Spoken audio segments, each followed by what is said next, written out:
What's good, YouTube? Hitman Ace. Make sure I hit that like, hit that sub, show your boys some love. Real quick video, y'all. I know it's been a minute. I've been on vacation as far as creating content. It's the off season. Hasn't been really too much that piqued my interest, especially with the Phoenix Suns. Once that Kevin Durant trade fell through, which I believe is still alive, but once that trade fell through, I mean, it pretty much died down as far as trade talks. But there's been one trade, there's been one player on this team that's been a constant all summer, which is why it's no surprise that he's on the market now and it's becoming more public news, becoming more national news, and that's Jae Crowder. If you paid attention, been following the Suns for a while, you would know that Jae Crowder has been on Twitter subliminally tweeting that he wants to get traded, or liking posts showing him in other jerseys and stuff like that.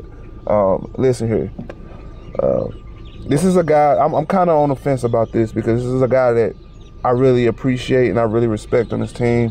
He's not one of those guys like CP3, for me, one of those guys like CP3 who laid down and wet the bed in the playoffs.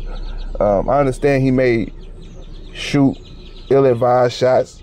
I understand he may make bonehead mistakes at times in the playoffs. He may go cold at times, like, you know, the bubble. Remember the championship in the bubble? He just pretty much disappeared or whatever.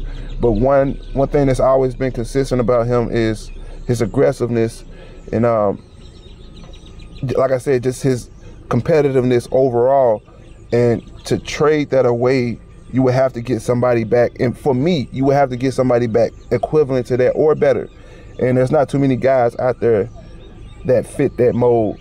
Now, like I said, I know a lot of people, because I don't like the respect that he's getting. I'm just going to cut to the chase. I do not like the respect that he's getting, or lack thereof.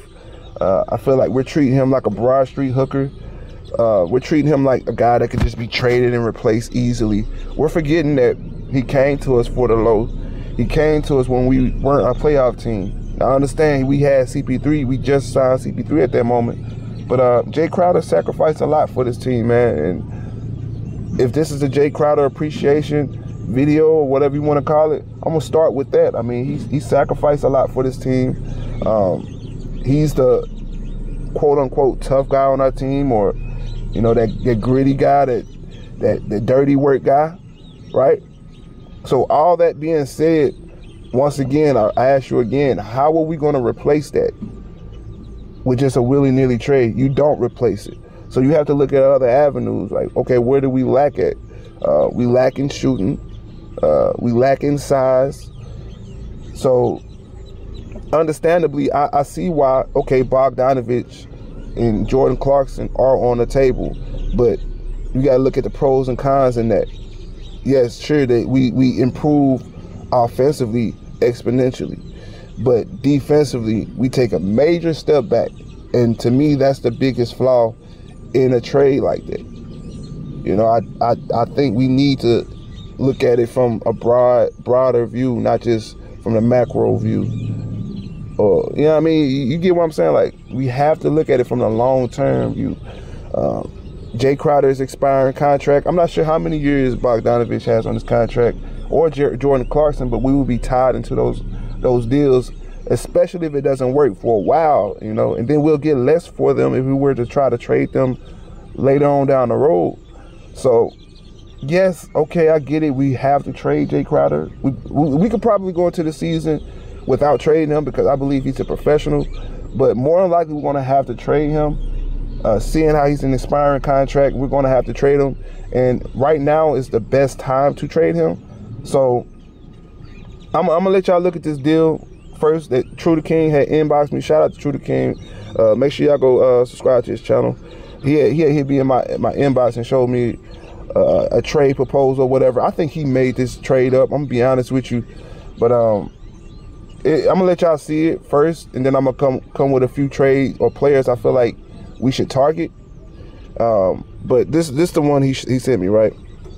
So Jae Crowder, Jared Vanderbilt will be going to the Celtics. We'd be getting Bogdanovich and Jordan Clarkson. And the Jazz will be getting Dario Saric, Derek White, Landry Shamet, a first-round pick from us. I'm hoping it's heavily protected, and 2 second-round picks. That's why I said this has to be a True to King. This looks like a True to King special, right? Because if you ask me, the Boston Celtics are winners in this trade.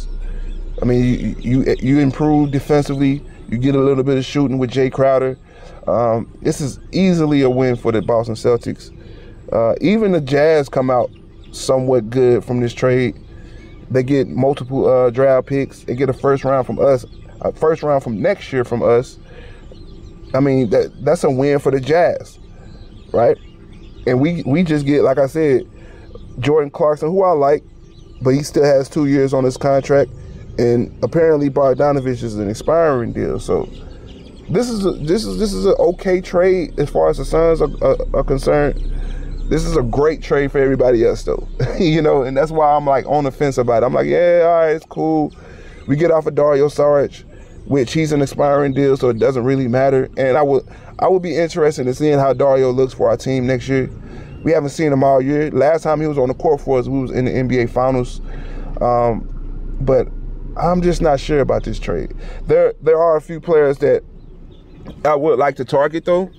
And one of them being Eric Gordon. Eric Gordon has been tied to this team since, I want to say 2015, when he signed that offer sheet. And that's somebody I've been advocating for heavily. I believe Jay Crowder and whatever else we have to trade to make the salary match for Eric Gordon is a lot better than this deal here. I understand Eric Gordon is a lot older, but if we're talking about what I alluded to earlier, and being the toughness and the competitiveness, I don't think there's too many players out there on the trade market that fits that need better than Eric Gordon. Eric Gordon fits all that, and then he gives us a bit better shooting. I mean, a little bit more consistent. And he's been in those moments. He's been in those playoff moments. He's a former teammate of Chris Paul. I think it just works on so many different facets. I mean, I would make that deal, me personally. Another deal that I heard on Locked On Suns, and if you're a Suns fan, I'm assuming you already know about Brandon Clean. I mean, reputable source as far as the Phoenix Suns. Great channel. Make sure y'all go check out that channel if you don't know about him. But he said he had threw out a few names. A lot of those names I wasn't really with, like Harrison Barnes. I don't know if I want Harrison Barnes for Jay Crowder. That's like a linear trade. But one name that he mentioned was Markelle Fultz, and I think that's an interesting move for us to make. A lot of people wrote Markelle Fultz off as a bust. They say, oh, this and that, you know, the worst top 2 picks of all time, and yickety yak. Look, that's another conversation for another day. I believe Markelle Fultz would be a great player for us, but not only that, I believe we can get him for the low. We don't have to trade Jay Crowder for a Markelle Fultz. If you look at what the Orlando Magic gave up to get him, even though, like I said, he played better since, so he may be worth a little bit more, but I forgot the player. They didn't really give up much to get him. You know, I believe his trade value is at the lowest it's going to ever be moving forward. So if we were to try to target Markelle Fultz, we could possibly get him for like a Shamet and a first-round pick.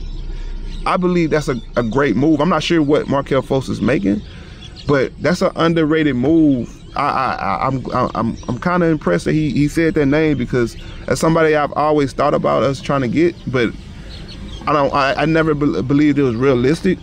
But if he were to be on the trade market, I'm looking at Markelle Fultz. He has great size. He's an underrated defender. He has something to prove, and he'll be able to play backup until CP3's out, and then like I said, let's say he develops like he's supposed to. That's a great point guard to have next to Devin Booker. I do not believe, which is why I didn't mention it, I do not believe CP3 is this ultimate mentor, or he's going to teach Markelle Fultz how to be a point guard. I do not believe that foolishness. That's what it is, foolishness. Because if you follow CP3 and if you studied his teams that he's been on, he doesn't have a history of teaching and tutoring point guards. If you remember the OKC CP3, I remember specifically a video where SGA had met Barack Obama at an NBA Cares event. And I'm about to conclude it after this. I apologize for this video being long. But Barack Obama asked SGA, hey, CP3 been teaching you? He been teaching you anything? And SGA shook his head vigorously no. And it wasn't like in no funny way, or he was trying to be funny or smiling. It's like the smile went off his face immediately. He was like, nope, he ain't teaching me shit. And I'm like, that's interesting. Like, everybody's talking this, CP3's teaching these young guys, but SGA, when asked, said no, he's not teaching us anything. And you know what? I believe CP3 is a jackass, similar to a Brett Favre, similar to nowadays Ryan Tannehill, to bring it to football, but to bring it back to basketball, Michael Jordan, Kobe Bryant. These guys weren't teaching players they weren't tutoring players, they weren't grooming players, they weren't doing that, They were looking out for their own ass. They were looking out for their own legacy, which to an extent is respectable. But when you're a CP3 and you're going out there shitting your pants the way he did versus the Dallas Mavericks, the last thing you need to be doing is focusing on longevity or extending your career, homeboy. You need to be trying to worry about getting a championship. And the best way we can do that is for you to tutor these point guards, is for you to sit down in the film room and help another point guard become better. But like I said, that's neither here or there. I'm ranting. I could feel my blood pressure rising. I promised myself I wasn't gonna get there, so I'm gonna conclude it with that. Hitman X, hit that comment section, let me know how you feel about this one. Are you pro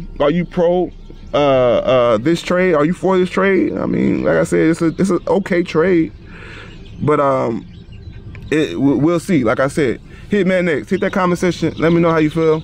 I'm out of here.